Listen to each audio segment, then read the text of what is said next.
Now that I got both your hands casted, I'm gonna get it prepped for the next mold, which will be the mold we make several generations from.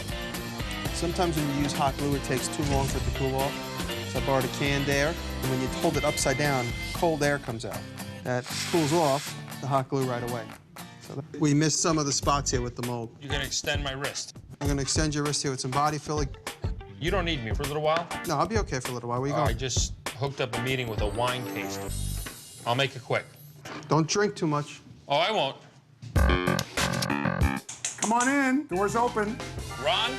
John? Hey, yeah, John Diresta. Hello, John. How Welcome. you doing? I want to make like I'm a wine expert. So I'm coming to you, and I need a quick lesson on wine tasting, wine etiquette. Absolutely. Lay it on me.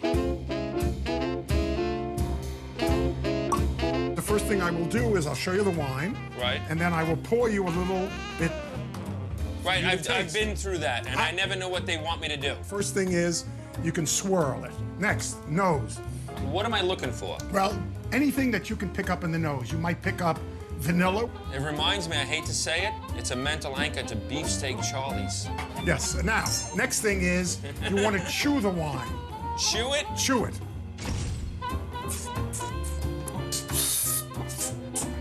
Then when you swallow it, you will notice that it fills your entire mouth. Filled everything. Now, It what you're filled my tasting, nose. Okay, what you're tasting, red wines have tannin. That's what preserves the wine. Nice. What's next? Now that I prepped the hands for the mold, I'm gonna give it a light coat of clear paint that fills in any of the pores on John's paws. This is gonna have a chunk of rubber literally encasing the hand, and that's gonna be the next mold.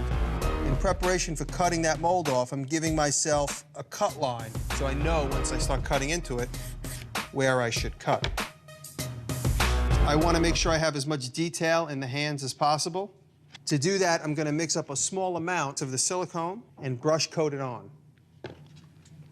This is what you would call the detail coat.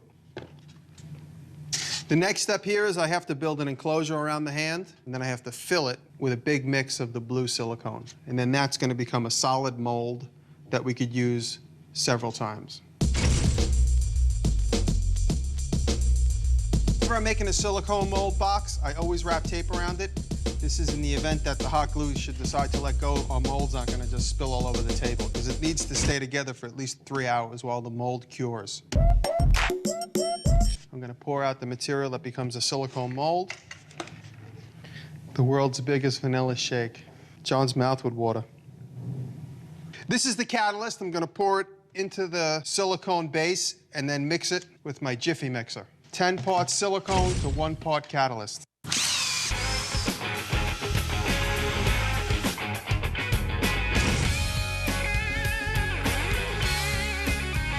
I hope John's not too rough on the wine guy. Oh! There we go. Everyone clap. It looks like black cherry soda. Isn't a wine with bubbles in it considered less classy? No, absolutely not. Champagne, true champagne comes only from the Champagne region of France. Right. This comes from Italy. Okay. So it's a sparkling wine. Now, if I dropped ice cubes in there. Oh. There's to the wine rack that your brother is making. Thank you, Ron.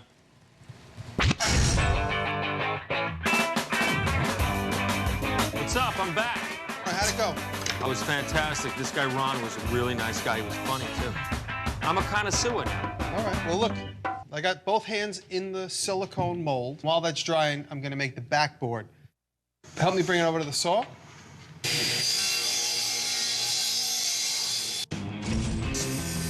We'll cut the 2 planks of maple wood, then we'll glue and clamp both planks together to create one solid backboard.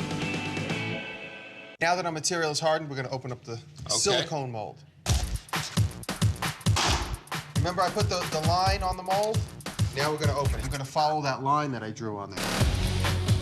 When you slice open a silicone mold, it's always important to make sure you leave your cut jagged so that later on it interlocks back together when you're ready to make the casting. Ew. You look like Popeye. Yeah. Your hands turn to hammers. Yeah. Now we're gonna cast one up. Fill it up 1 to 1. Okay. All right? Now it's already doing, oh my goodness, it's already turning on itself. Now here, using this cup Right. Mix it going back and forth like a scientist.